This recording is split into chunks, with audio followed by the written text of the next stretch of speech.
It sounds like a dream, right? Getting paid to lose? But for 8 men, it became an American nightmare.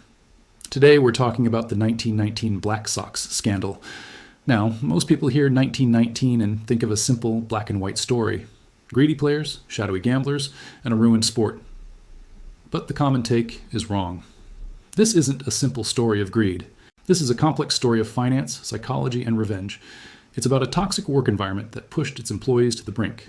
It's about a financial sin committed not by the players, but by their boss. And it always about the brutal decision that had to be made to save America as the richest sport from total collapse. In this video, I'm going to break down the 3-step financial breakdown that caused the scandal, and the one desperate act that changed American sports forever. So before we get to the $100,000 bribe, we have to understand the psychology. Winning on social media, or in this case, in sports, is all about expectations versus reality.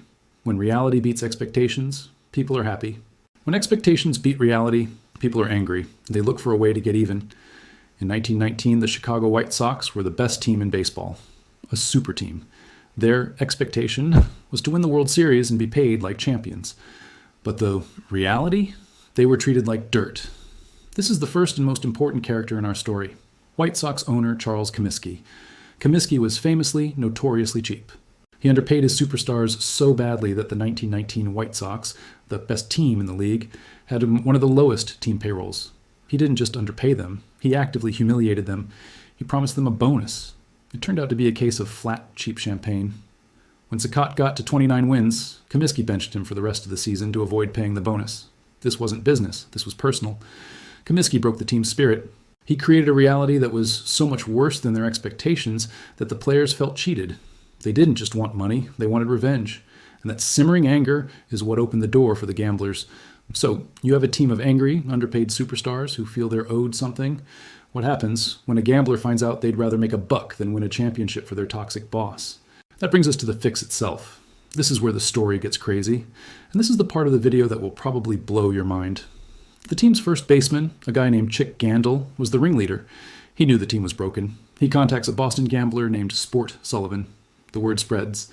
And soon, the biggest gambler in America gets involved, Arnold "the Brain" Rothstein. Rothstein was the financier. He saw a broken team and a golden opportunity. The White Sox were heavy favorites to win against the Cincinnati Reds. Betting against them was a long shot, but if he knew they would lose, he could make a fortune. So Rothstein put up the money.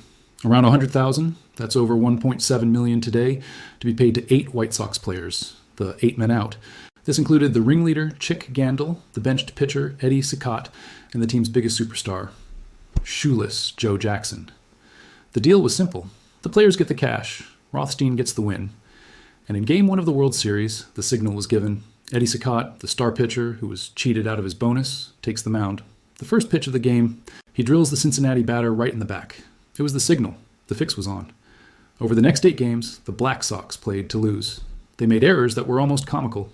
Dropped fly balls, wild pitches, bad throws. Shoeless.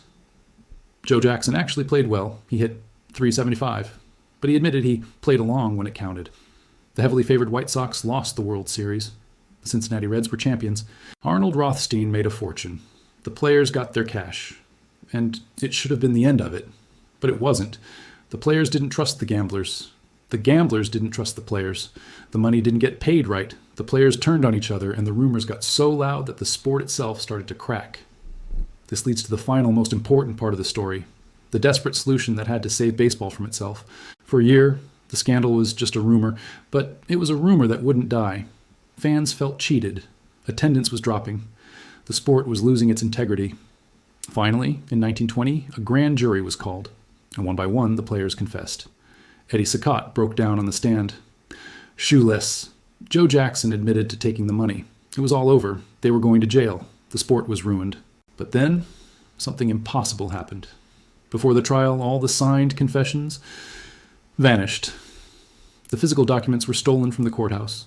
With no confessions, the prosecution's case fell apart. The players were all acquitted by a jury.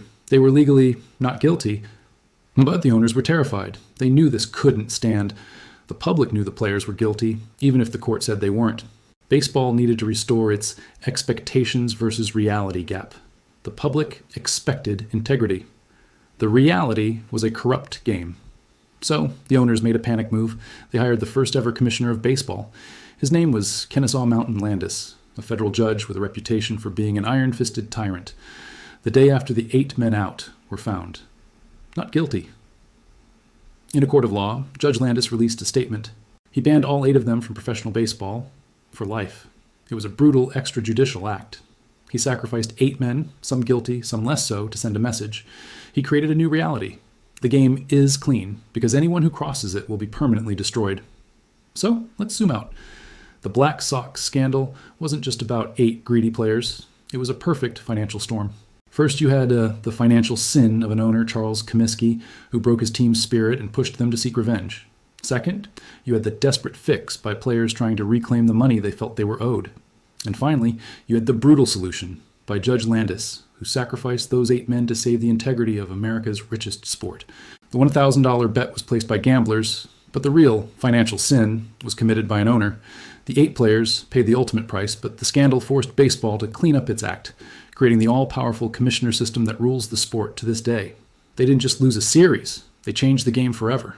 What do you think? Was Landis's lifetime ban fair, or was it a cover-up for the owner's own greed? Let me know in the comments.